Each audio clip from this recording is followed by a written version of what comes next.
suffered a crisis in our culture. And I believe it comes down to a mistake that we've made between the interpretation of two of our most important and positive emotions, pleasure and happiness. A lot of people equate the two, but I'm here to tell you that they are completely different. A lot of people think they're exactly the same. In fact, on the internet, you can find definitions that actually conflate and confuse the two. So what are the differences between pleasure and happiness? And I believe there are 7. Pleasure is short-lived, happiness is long-lived. Pleasure is visceral, happiness is ethereal. Pleasure is taking, happiness is giving. Pleasure can be achieved with substances, happiness cannot be achieved with substances. Pleasure is experienced alone, happiness is experienced in social groups. The extremes of pleasure all lead to addiction, whether they be substances or behaviors. Yet there's no such thing as being addicted to too much happiness.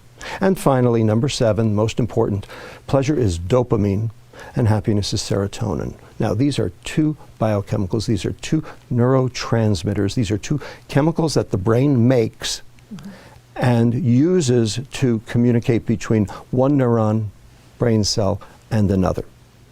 Now, why do we care? So what? Well, turns out dopamine excites the next neuron. And neurons, when they're excited too much, too frequently, tend to die. So the neuron has a defense mechanism against that. What it does is it reduces the number of receptors that are available to be stimulated in an attempt to try to mitigate the damage. When you say to be stimulated, you mean to be excited? To be excited, that's right. And so we have a name for that process. It's called downregulation. And a lot of different chemicals in the body do that. Now, you get a hit, you get a rush, the receptors go down. Next time, you need a bigger hit to get the same rush because there are fewer receptors to occupy. And you need a bigger hit, and a bigger hit, and a bigger hit, until finally taking a huge hit to get nothing. That's called tolerance. And then when the neurons start to die, that's called addiction. Serotonin, however, is inhibitory. It's not excitatory. It inhibits its receptor to provide contentment, to zen out, if you will. So you can't overdose the serotonin neuron. And what does it mean to inhibit a receptor?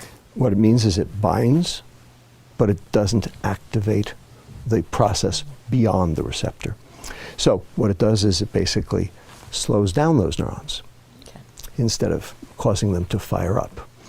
And so in doing so, you end up with the process of contentment, that feeling of one with the world, if you will, that thing we call happiness. Now, there's one thing that downregulates serotonin, dopamine. So the more pleasure you seek, the more unhappy you get. And Las Vegas, Madison Avenue, Wall Street, Silicon Valley, and Washington, D.C.